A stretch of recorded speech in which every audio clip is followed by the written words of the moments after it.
So, lads, I cannot believe this. I cannot believe this. There is a current person who is like not even current person. I don't know what I'm talking about. It is now getting through the WNBA media, and I'm not talking about ESPN as WNBA media because they are mainstream media that cover the WNBA.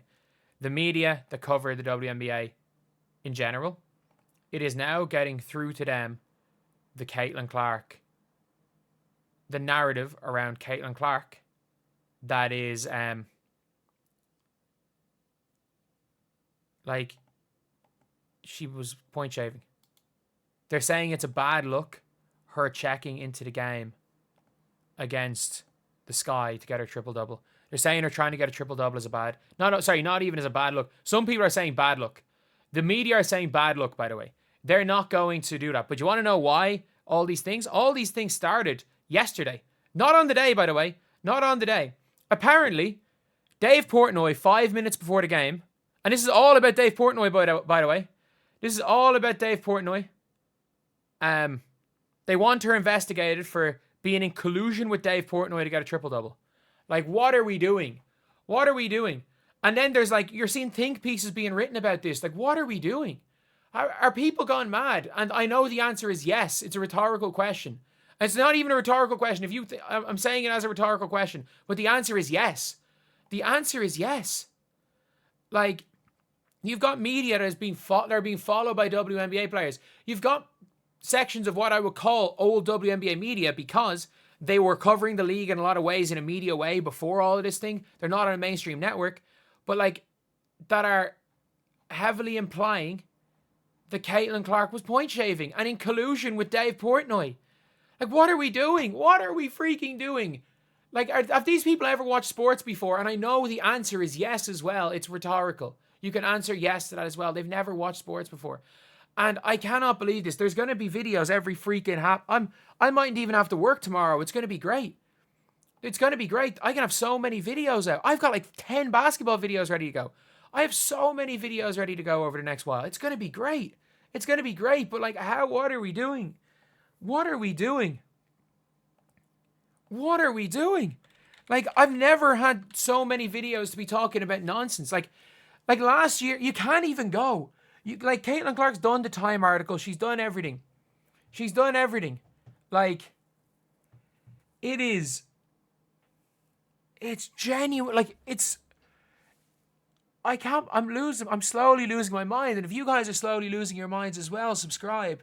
We're trying to hit 46,200 by the end of the day. But we're all losing our collective minds right here. And you know what? Like, I'm somebody that probably too much gives my opinions on thing into a microphone. Like, I'm not a journalist. And I mean this. If I was a journalist, if I was representing, if I was representing the W, like I never would, but if I ever, for example, signed some sort of a deal with the league to cover anything, if I was signed with, say, if a public, or like if a news publication, if I was on TV, if I was working for, heck, even if one of these publications offered me some type of a job to kind of create content for them or something, and I'm representing somebody else, I would conduct myself way differently than I would here. Like, let's be honest, I'm an Irish guy who talks into a microphone, and I'm going to be honest, it's what I like doing. It's what this is what I like doing. Ironically, this is the media that I like doing. I like talking into a microphone. I like giving my opinions on things. I did it with 2K for years. I know some people don't like it. Some people don't like me, and that's fine. You don't have to like me.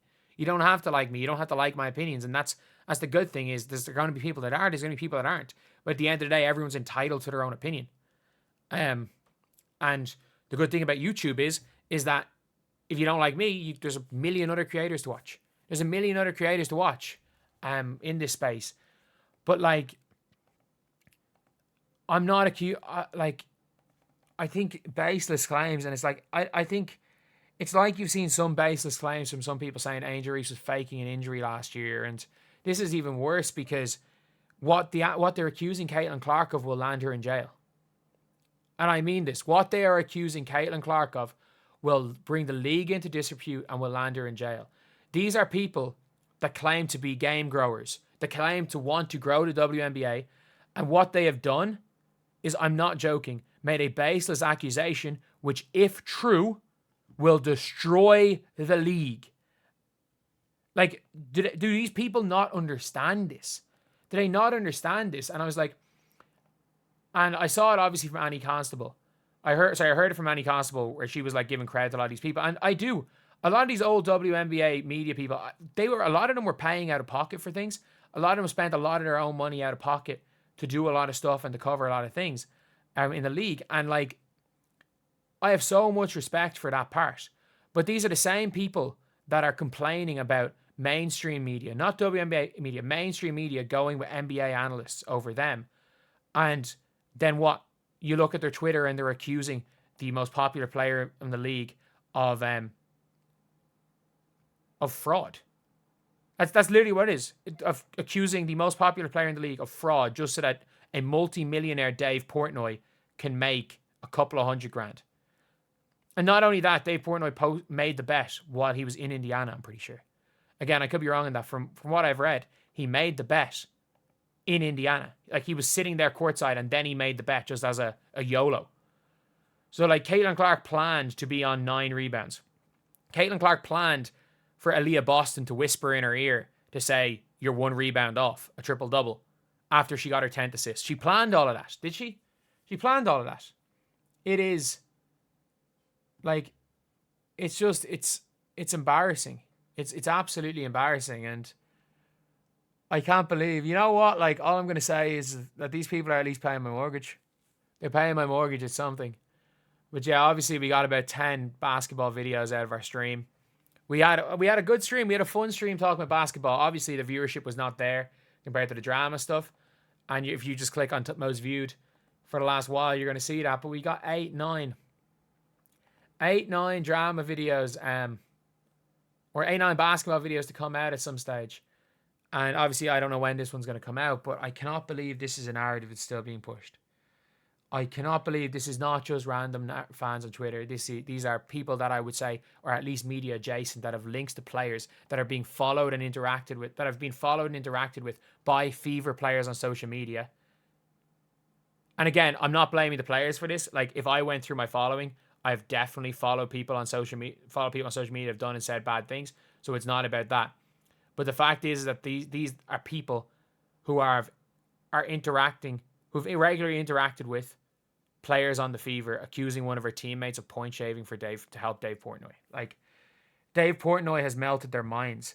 And the maddest thing is like, as much as I don't like Dave Portnoy, but like, let's not forget Antonio Brown sat courtside at a Caitlin Clark game. Like, I'm not even going to say what Antonio Brown did with Caitlin Clark, but the fact that Antonio Brown could have and probably should have been arrested for what he did with Caitlin Clark. Like, that's what I mean. A post he shared with Caitlin Clark could have, or depending on what country he's in, could have ended up in jail, and he still sat courtside. But yeah, Dave Portnoy broke their entire... There's petitions to get him to never show up again. They're like, why? Because he doesn't like Angel Reese. Like, and again, I don't even like Dave Portnoy. That's the funniest part about this. I don't even like Dave Portnoy. But what the hell in this specific situation has he done wrong? He's done plenty of things wrong in his life. But what in this situation is done wrong? And he's melted their brains so much that people that people in the media that have interacted with or followed by Caitlin Clark's teammates are accusing people that they interact with, teammates, of fraud. And that's what this is. It's fraud. But anyway, I'll see you guys.